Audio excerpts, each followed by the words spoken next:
Hello friends, स्वागत है आपके अपने यूट्यूब चैनल स्टडी पॉइंट में।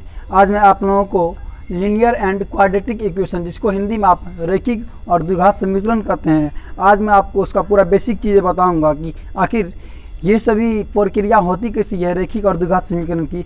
मैं आपको जब बेसिक बता दूंगा तो आप उसका सवाल के साथ भी मैं आपको इसको सवाल के साथ भी बताऊँगा और उसके बाद आपको खुद बन जाएगा, आपको दूसरा वीडियो देखने की ज़रूरत नहीं है। लेकिन फिर भी मैं हर बार यही करता हूँ कि पहले आपको बेसिक चीज़ें बताता हूँ, उसके बाद बेसिक चीज़ें बताने के बाद तब मैं आपको उसका पूरा एक्सप्लेनेशन करता हूँ, पूरा सवाल के साथ प्रूव करता हूँ।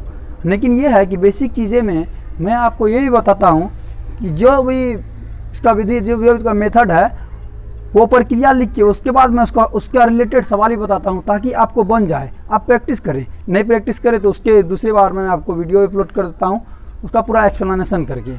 आप मैं आज लोगों को ये बताने जा रहा हूँ कि जो बिहार पॉलिटेक्निक का 10th का, जो बिहार पॉलिटेक्निक और 10th दोनों आपको दोनों सेम ही होता है, बस डिफरेंट होता है थोड़ा। बिहार पॉलिटेक्निक क्या होता है कि थोड़ा सा हार्ड पूछ लेता है सवाल, लेकिन BSc भी 10th थोड़ा सा लो पूछता है, तो 10th से थोड़ा सा हार्ड है बिहार पॉलिटेक्निक। आपको उससे कोई मतलब नहीं है, थोड़ा बड़ा डिफरेंस पड़ता है, जो आप लोग तो खुद सोल्व कर लीजिएगा।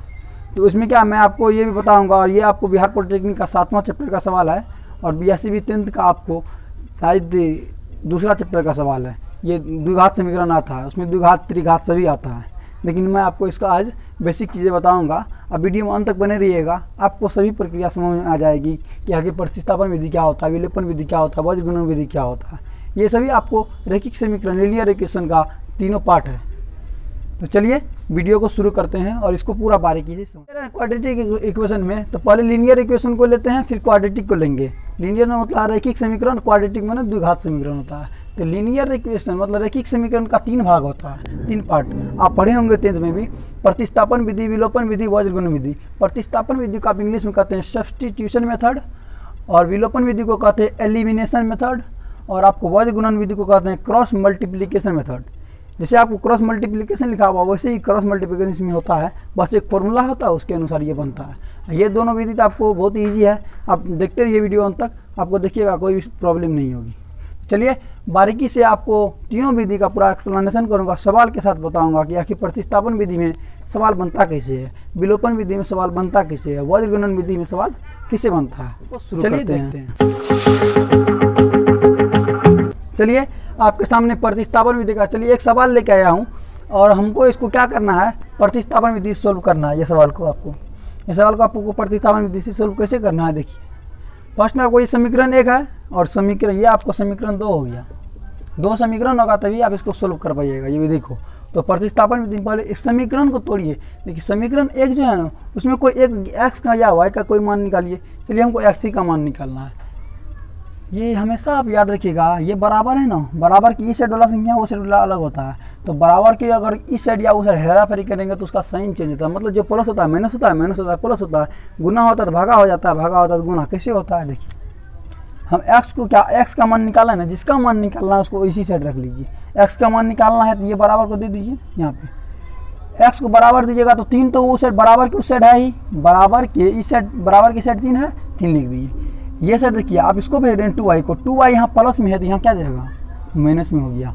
x का मान निकल गया, x का मान पूरा निकालेंगे, x का समीकरण निकल गया कि x का वैल्यू क्या होता है, ठीक है। तो आप इसको क्या मान लीजिए, समीकरण 2 तो माने 1 2, समीकरण 3 मान लीजिए। आपको कोई x का मान निकालिए, y का मान निकालिए, दोनों सेम ही पड़ता है, कोई भी आप मान निकाल सकते हैं। x को लिए क्या हुआ, 3 तो उस साइड बराबर की उस साइड है ही, ये प्लस 2 को उस साइड भेजे तो माइनस 2 हो गया, समीकरण 3 हो गया। अब क्या करिए, ये समीकरण 3 का जो है ना, इसका मान क्या करिए, आप समीकरण 2 में रख दीजिए। यहाँ लिखा जाता है आपको, जिसे आप लिखते होंगे अगर 10th क्लास पढ़े होंगे तो, समीकरण 3 का मान समीकरण 2 में रखने पर, 2 में रखने पर, तो समीकरण 3 का मान समीकरण 2 में रख दिया। समीकरण 3 में क्या x का मान निकाला हुआ है, तो बस ये x की जगह इसका मान लिख दीजिएगा 3 - 2y, 3x - y है ना। चलिए 3x है ना, x आपको गुना में है हमेशा, ये देखिए गुना में है। चर अगर अचर के साथ सटा हुआ है तो समझिए गुना में है, तो गुना में 3 और गुना x है, तो गुना को आप पोस्ट में दे दीजिए और x की जगह क्या लिख दीजिए, 3 - 2y, 3 - 2i x की जगह लिख दीजिए।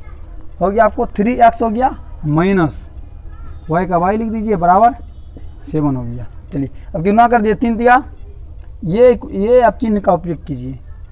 3 3 की जगह कितना होगा 3 3 जा 9, माइनस का माइनस लिख दीजिए प्लस में माइनस 3 2 जा 6y माइनस ये तो इसी में मल्टीपल होगा ना, ये बाद में चिन्ह आ गया माइनस का माइनस y बराबर 7। अब आप यहाँ देखिए 9 माइनस 6y माइनस y तो 2 y वाला है तो माइनस माइनस है, माइनस 6y या माइनस y है तो माइनस माइनस प्लस मतलब जुड़ जाएगा, लेकिन चिन्ह हमेशा माइनस का ही रहेगा। चलिए 9 पहले लिख दीजिए, दोनों को जोड़िएगा ना तो 6y और एक y है तो 6 और 1 कितना होगा 7y हो गया। लेकिन आप जोड़ किसको रहे हैं, दोनों माइनस वाला को जोड़ रहे थे, यहाँ माइनस का चिन्ह दे दीजिए, माइनस 7y हो गया बराबर 7 हो गया। देखिए उस संख्या है ना, संख्या को वो साइड भेज दीजिए, ठीक है। संख्या को क्या करिएगा आप उस साइड भेज दीजिए।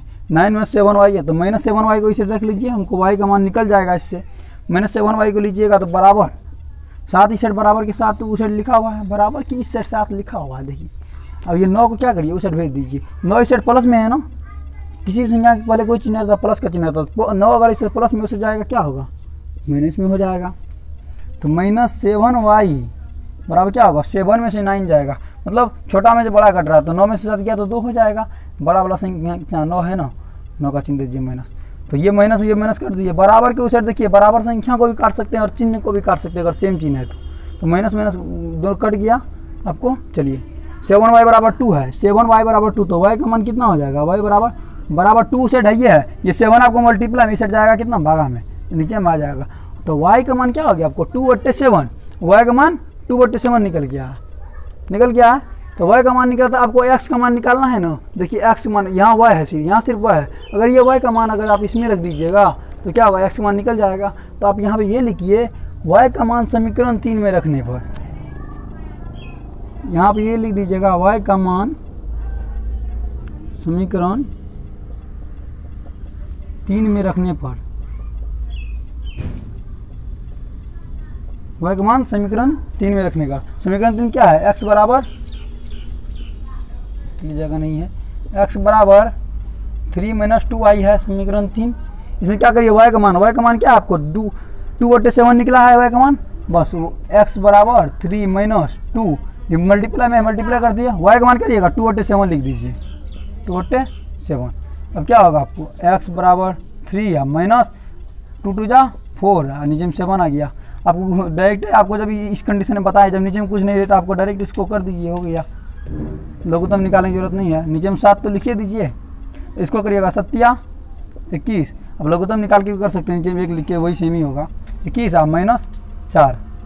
तो x बराबर 21 में से 4 गया कितना होगा आपको 21 में से 4 हो गया आपको 17 हो जाएगा, 17 और नीचे में 7 है 7 मतलब निकल गया आपको x का मान 17/7 और y का मान 2/7 और y का मान कितना हो गया आपको 2/7, बस हो गया x और y का। आपको प्रतिस्थापन विधि से यही बोलेगा कि आप प्रतिस्थापन विधि y का मान निकालिए, विलोपन विधि से y का मान निकालिए। तो आपको प्रतिस्थापन विधि मैंने बता दिया, समझ में आ गया होगा। अगर नहीं आता समझ स्क्रीनशॉट कर लीजिए, आप इसको रिवाइज कर लीजिएगा। तो चलिए तो आपको प्रतिस्थापन विधि समझ में आ गया होगा। अब दूसरा विधि आते हैं, ये आपको पहला 1 नंबर का विधि है। दूसरा विधि आपको जाते हैं विलोपन विधि एलिमिनेशन मेथड में। आपको विलोपन विधि एलिमिनेशन मेथड में क्या होता है, आपको फर्स्ट में मैंने प्रतिस्थापन विधि बता दिया है और प्रतिस्थापन जो सब्स्टिट्यूशन मेथड करते हैं, और दूसरा नंबर में आता है विलोपन विधि एलिमिनेशन मेथड। ये विधि आपको उससे भी आसान है, ये मेथड आपको उस पहले वाले मेथड से भी आसान है। तो इसमें देखिए क्या करना होता है, देखिए x और y है ना, ये x y है ना, ये दोनों में से कोई एक को मिला दीजिए, कटना चाहिए। मान लीजिए अगर हम यहाँ पर y को 2y कर देंगे, क्या अगर यहाँ 2 से गुना कर देंगे तो सब में गुना हो जाएगा, तो 2y हो जाएगा माइनस 2y प्लस 2y, तो ये दोनों एक कटना चाहिए, x काटिए या y काटिए, किसी एक को मिला दीजिए। चलिए हम इसी को कर देते हैं, क्या करते हैं समीकरण 2 में 2 को गुना कर देते हैं तो 2y हो जाएगा यहाँ पे। चलिए समीकरण 2 ये आपको बनाते हैं समीकरण को, अगर 2 से गुना करिएगा तो क्या होगा 3 2 जा 6x माइनस 2y बराबर 7 2 जा 14, सबको 2 से मल्टीप्लाई कर दिए तो ये आपको हो गया समीकरण 2 हो गया आपको। ये समीकरण आपको पहले वाला था, इसको गुना कर दिए, नया समीकरण बन गया समीकरण 2। अब क्या करिए समीकरण 1 तथा 2 को घटाने पर समीकरण 1 तथा 2 को घटाइएगा तो क्या होगा, चलिए x पहले लिख देते हैं, x प्लस 2y बराबर 3 लिखा हुआ है, और दूसरा समीकरण क्या है 6x माइनस 2y है बराबर 14। आपको साइन चेंज करने का आपको ज़रूरत नहीं है, दोनों को कंपेयर, आप ये भी लिख सकते हैं दोनों को कंपेयर करने पर। समीकरण 1 तथा 2 से लिख दीजिए। अब क्या करें, देखिए आपको संख्या पहले से चेंज, अगर साइन अगर प्लस यहाँ माइनस है तब ये दोनों कट जाएगा, अगर यहाँ पे प्लस भी रहता तब इसको साइन चेंज कर देते, इसको काट देते, लेकिन आपको दोनों सेम, दोनों अलग पहले से है, तो प्लस माइनस आपको दोनों कट जाएगा, plus 2y minus 2y cut गया। अब ये दोनों जुड़ जाएगा, x प्लस 6x कितना होगा 7x, 1x प्लस 6x कितना होगा 7x हो जाएगा। चलिए ये दोनों तो कट गया आपको, बराबर 3 प्लस 14 कितना होगा 17 हो जाएगा। आपको मैंने इस विधि से ही बता दिया था, कितना निकला 17/7 निकला था। इस विधि में देखिए x बराबर क्या हो जाएगा आपको 17 नीचे है, ये है, और 7 जो है ना इधर गुना में है, इधर क्या आ जाएगा भागा, भागा मतलब नीचे, नीचे में कोई संख्या आता समझिए भागा में, ये बट्टा का मतलब भागा होता है। 17 में 7 x का मान निकल गया। अब x का मान आप किसी भी समीकरण में रख दीजिए, आपको y का मान निकल जाएगा। चलिए x का मान मान लीजिए, x का मान समीकरण 1 में रख देते हैं। क्या करेंगे, x का मान समीकरण 1 में रखने पर, तो x का मान किसी में रखिएगा, ये x का मान 17/7 समीकरण 1 में रख लीजिए। समीकरण 1 में देखिए x प्लस क्या है, समीकरण 1 है x प्लस 2y बराबर 3। x का क्या दीजिए 17/7, आपको आंसर निकला x का, तो 17/7 दे दीजिए, प्लस 2y बराबर 3। देखिए ये आपको चर संख्या के साथ, इसको मत इसी साइड रखना, क्योंकि इसका मान भी निकालना है आपको, तो 2y को इसी साइड रखिएगा, बराबर में 3y उसे ढाइए है, ये आपको प्लस में है, यहाँ पे कोई संख्या पहले कोई चिन्ह नहीं रहता, प्लस का चिन्ह रहता है, तो ये आपको क्या है प्लस में, तो उसे भेजिएगा क्या होगा माइनस में, माइनस 17/7।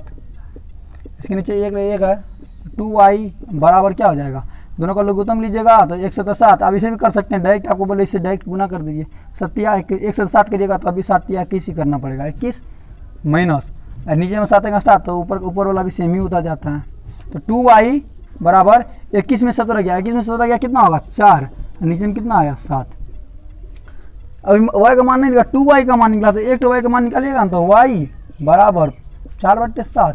ये सर आपको गुना में, उस साइड जाएगा क्या भागा में, भागा में जाएगा, इस साइड गुना में हो जाएगा, मतलब नीचे में हो जाएगा आपको गुना, भागा मतलब नीचे में चल गया ना तो हो गया गुना। 2 है तो यहाँ चल गया, तो आपको मान लीजिए 1/2 हो गया गुना में से। चलिए अब क्या होगा y बराबर, तो 4 का 4 हो जाएगा ऊपर में, नीचे में 7 दूना, 7 दूना नीचे में 14, तो आपको x का मान निकल गया 17/7, अब y का मान 4/14। यही आपको सेम आंसर है। तो आपको प्रतिस्थापन विधि भी समझ में आ गया होगा। विलोपन विधि में बता दिए, कोई एक संख्या को मिलाना, x या y को किसी एक को मिला के उसको काट देना है, उसके बाद जब तक आप काटिएगा नहीं तब तक आपको उसका मान नहीं निकलेगा। तो आप काट के इसको इसी तरह बना, देखिए सबसे आसान हो गया ना आपको विलोपन विधि। विलोपन विधि बहुत ही आसान होता है। तो चलिए अब विलोपन विधि, वज्र गुणन विधि, जैसे आपको वज्र लिखा हुआ वैसे ही वो वज्र है, वो आपको थोड़ा समझने में लेट लगेगा फॉर्मूला के अकॉर्डिंग, फॉर्मूला भी उसका वज्र है और सवाल भी वज्र होता है उसका। तो चलिए उसको आपको इसी सवाल पे सोल्व करेंगे, आपको वज्र गुणन विधि को। देखिए आपको मैंने दोनों विधि बता दिया है। अब वज्र गुणन विधि यानी क्रॉस मल्टीप्लिकेशन मेथड, इसमें सेम क्रॉस मल्टीप्लिकेशन मेथड होता है। ये आपको फॉर्मूला है, आपको फॉर्मूला को याद कर लेना। अगर याद करने का नहीं तो मैं आपको सर ट्रिक बता देता हूँ, क्योंकि मैं आपको बताता हूँ कि कभी भी मैं आपको ट्रिक के साथ बताऊँगा अगर ज़्यादा हार्ड लगता है।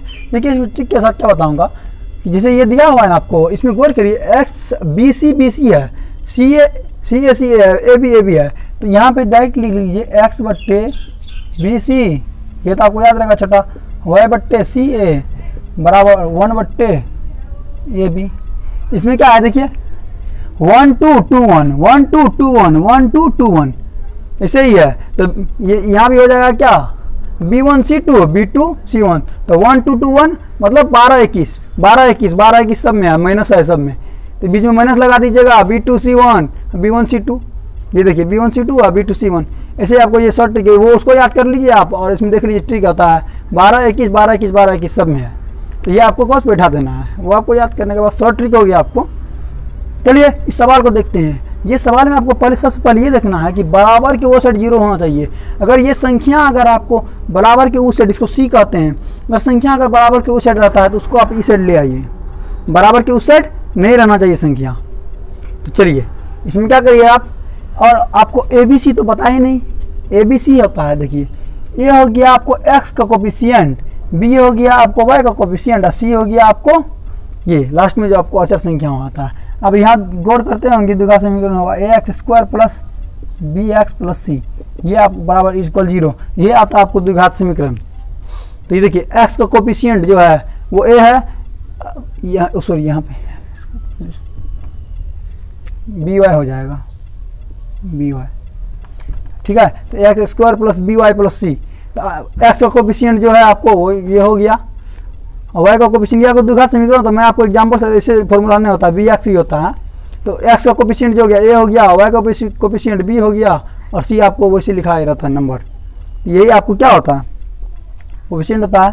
तो चलिए ए बी सी समझ गए, ए बी सी हो गया आपको क्या इसका कोफिशिएंट, अब बी हो गया ये, सी हो गया ये। तो अब इसमें आपको सबसे पहले क्या करना है, मान लिख लेना है आपको ऊपर वाला समीकरण में ए बराबर क्या है 1 है, 1 है नहीं कुछ 1 है, बी बराबर क्या है, बी बराबर 2 है, और यहाँ सी बराबर क्या है, ये a1 हो गया, ऊपर में a1 b1, फिर c1 का मान कितना हो गया आपको, यहाँ 3 है ना, -3 है, आपको -3 लिख लेना है, -3 है, यहाँ प्लस था तो प्लस को लिखा नहीं जाता। अब आपको a1 का a1 b1 c1 लिख दिए, अब a2 b2 c लिखिए। a2 कौन हो गया आपको नीचे में जो है x का कोफिशिएंट हो गया, सॉरी यहाँ पे 3x होगा, 3x1 आपको, तो 3 हो गया क्या a2, अब b2 क्या हो गया कुछ नहीं है तो -1, माइनस तो ये है 1 है कोफिशिएंट इसका कुछ नहीं है तो चलिए। और c का मान कितना है, c b2 हो गया ना, a1 b1 c1 a2 b2, अब लिखिए c2 बराबर क्या होगा -7, ये आपको हो गया तीनों। चलिए इसमें क्या करिए आप, सब दिया हुआ है, बस आपको इस फॉर्मूला पे उतार देना है।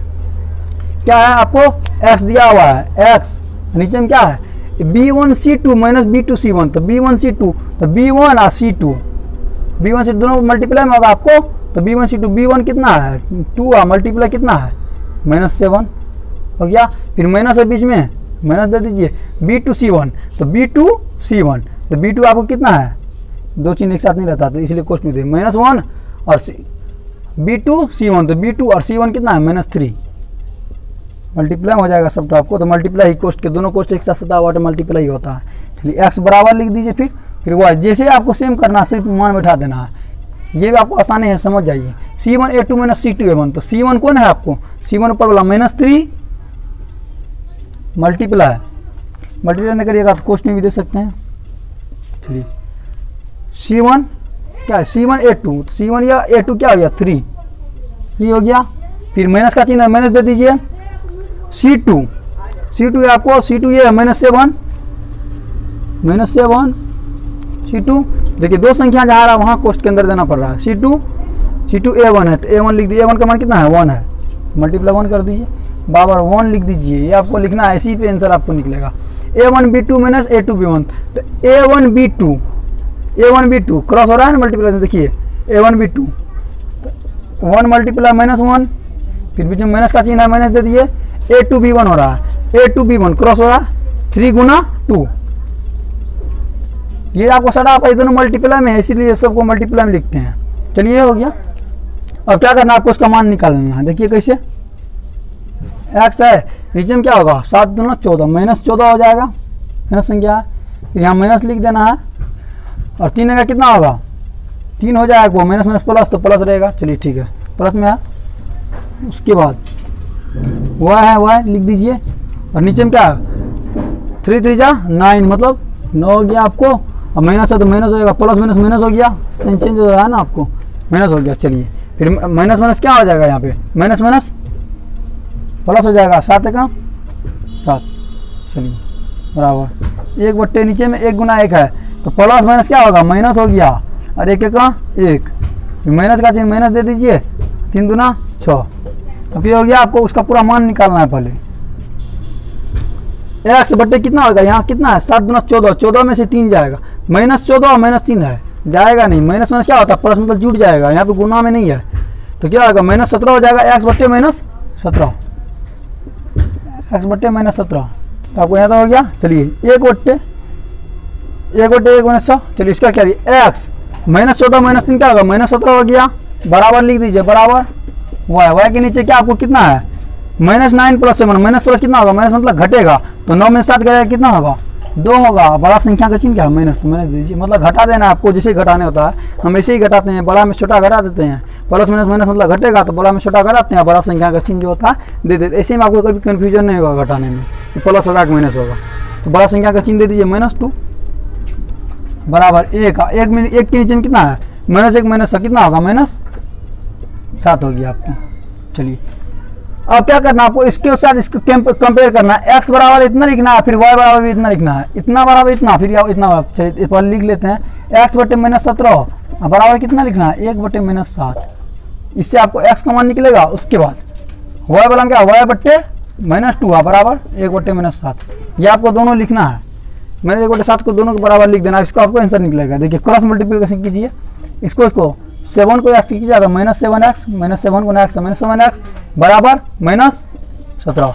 तो आपको क्या बोले, माइनस कर दीजिए, तो x बराबर क्या होगा, यहाँ 17 है, यहाँ गुना में है, चल जाएगा क्या भागा में, तो x बराबर 17 बटे 7। देखिए आपको सब में सेम ही आंसर निकल रहा है, जितना भी चीज़ बना रहे हैं सेम ही आंसर आया। इसे पिछले में वीडियो में आप देख लीजिए, सॉरी इसे बैक करके आप देख लीजिए, इसे पिछले वाला सवाल में भी वही आंसर आया था, सेम आंसर आएगा आपको। अब वाई में क्या करिएगा, क्रॉस करिएगा, तो -7 गुना वाई, तो -7y हो जाएगा बराबर -2 गुना 1, तो -2 हो जाएगा, माइनस कट जाएगा आपको, बराबर आपको क्या हो गया 2y, बराबर आपको क्या हो गया 2/7। ये आपको इसका आंसर हो गया। देखिए x का मान भी निकल गया y का, बस इसी को आपको करना है, इसका इक्वल ये कर देना, फिर इसका इक्वल इसको कर देना है, बस सेम ही आपको आंसर आएगा, इससे डिफरेंट आंसर नहीं आएगा आपको। तो चलिए आपको तीनों विधि हो चुका है। अब आपको क्या देखना है, अब इसके बाद आपको रैखिक समीकरण बता दिए, आपको लीनियर इक्वेशन। अब आपको चलते हैं क्या, द्विघात समीकरण, जिसको आप क्वाड्रेटिक इक्वेशन का की, जो रैखिक समीकरण बता दिया। अब आपको द्विघात समीकरण क्वाड्रेटिक इक्वेशन, इसमें आपको 2 चीज़ मायने रखता है। क्या मायने रखता है, सार्वअंतर d, इसको कैपिटल डी कहते हैं सार्वअंतर को, d बराबर होता है b² - 4ac का फॉर्मूला होता है। अगर आपको सार्वअंतर निकालने बोलेगा तो b² - 4ac, bac कहाँ लाइएगा वो मैं आपको बताऊंगा, इससे पिछले मैंने बता ही दिया हूँ।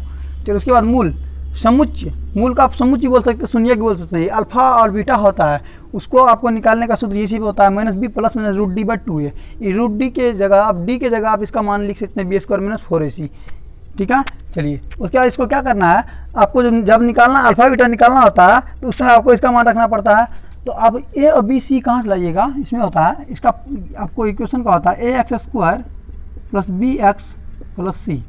ये होता है ए, जैसे मान लीजिए एग्जांपल देते थे 5x² + 2x + 6, तो यही आपको ये कोफिशिएंट जो होता है ये ए होता है, यही इसका कोफिशिएंट बी होता है, इसका कोफिशिएंट का ये आपको सी होता ही है।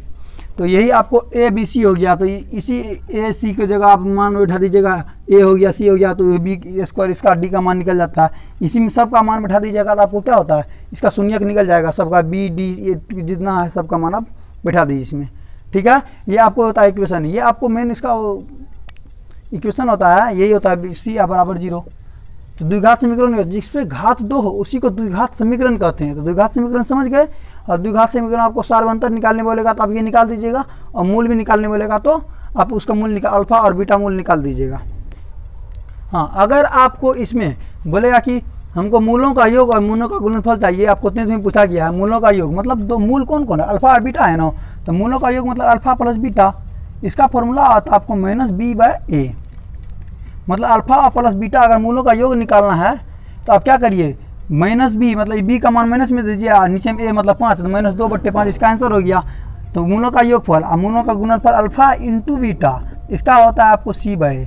तो मूलों का योगफल भी आपको निकल जाएगा और मूलों का गुणनफल मतलब शून्यकों का योगफल इतना आ जाएगा, शून्यों का गुणनफल इतना आ जाएगा, इसमें मान बैठा दीजिए, बस आपको आंसर, बस इतना ही आपको रैखिक समीकरण। ये मैंने आपको आज बेसिक बताया है, कल मैं आपको पूरा इसका एक्सप्लेनेशन करूंगा क्या कि द्विघात समीकरण, रैखिक समीकरण, इसमें प्रक्रिया क्या क्या होती है, सवाल के साथ पूरा आपको डेफिनेशन बताऊंगा, जिसमें आपको वैसे भी इस वीडियो में आपको कोई प्रॉब्लम नहीं हुआ होगा। उससे आगे वाला वीडियो में आपको पूरा जो भी कन्फ्यूजन होगा सब क्लियर हो जाएगा, और जो भी आपका कॉन्सेप्ट है ऑल टच क्लियर आपको हो जाएगा, उसमें कोई दिक्कत नहीं होगी। हाँ, अगर आप चैनल पर नए हैं तो चैनल को सब्सक्राइब कर लीजिए, अब अगर बेल आइकन होगा उसको प्रेस कर दीजिएगा। इससे क्या होगा कि मैं कोई भी वीडियो डालूँ तो आपके पास वीडियो का नोटिफिकेशन सबसे पहले पहुँचे। और आपको पता भी है कि मैं शॉर्ट वीडियो भी डालता हूँ, और आपको शॉर्ट वीडियो के साथ भी मैं पढ़ाता हूँ। आपको जरूरी नहीं है हर एक चीज़ का गुना करेंगे तो इतना बड़ा लंबा मल्टीप्लिकेशन कोई करने की ज़रूरत नहीं है। सब मैंने सबका शॉर्ट ट्रिक अपलोड कर दिया हूँ। तो आप जाकर डिस्क्रिप्शन में लिंक हुआ है, आप जाकर देख भी सकते हैं स्क्वायर ट्रिक सबका। चलिए, तो उम्मीद है आपको पसंद आया तो लाइक करिए, शेयर कीजिए। आज के लिए इतना ही, धन्यवाद।